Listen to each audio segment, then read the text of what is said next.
नमस्कार, मैं सुनीता राजेश्वर, अध्यक्ष परिणी। करवा चौथ, जी हाँ, आज करवा चौथ है। आप सभी को करवा चौथ की हार्दिक बधाई। लेकिन इसमें इसका मनाने का किस महत्व भी है जब पति पत्नी दोनों मन वचन वाणी आत्मा तक से एक साथ हों, एक दूसरे के लिए हों। और ऐसा क्यों कि पति के लिए ही पत्नी की भी पति को ज़रूरत होती है, तब दोनों मिलजुल कर मनाएं करवा चौथ। क्योंकि उम्र पत्नी की भी और सेहत दोनों की, पति पत्नी की ज़रूरी है। तो बस मिलकर मनाएं करवा चौथ। और एक और बात, कई बार पति पत्नी के बीच भाषा, राज्य स्तर पर या और दूसरे सांस्कृतिक स्तर पर बहुत सारी असमानताएं होती हैं। लेकिन उन असमानताओं के बीच भी समानताओं को ढूंढना और समानता अपनाना, दोनों का कुछ कुछ, यही पति पत्नी होने का मतलब है। यही पति पत्नी होने की सार्थकता है।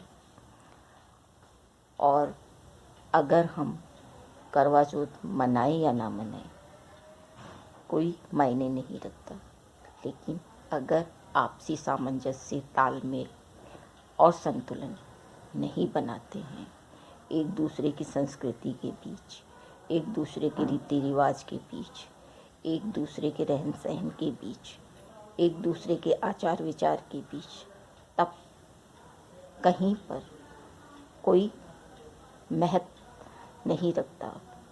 भले आप कितना करवा चौथ मनाएं, भले आप कितनी कुछ व्रत उपवास कर लें, यही हमारा व्रत उपवास है कि एक दूसरे को उचित सम्मान देते हुए आचार विचार एक दूसरे के जितना संभव हो अपनाएं। मैं कबीरपंथी हूँ, लेकिन इसके बावजूद मैं करवा चौथ मनाती हूँ। क्यों? क्योंकि ये सामंजस्य ही हमें एक दूसरे से जोड़े रखता है। और आचार विचार की असमानताओं के बीच ऐसा सामंजस्य मुझे लगता है हर पति पत्नी को अपनाना चाहिए। तभी पति पत्नी की उम्र भी लंबी होगी और वो स्वस्थ भी रहेंगे, दीर्घायु भी होंगे, और पति पत्नी दोनों मिलकर खुशहाल जीवन बिताएंगे। तो स्वाभाविक है हमारे बच्चे भी खुशहाल होंगे। एक ऐसा ही आदर्श परिवार, समाज, राष्ट्र और विश्व तक ज़रूरी है।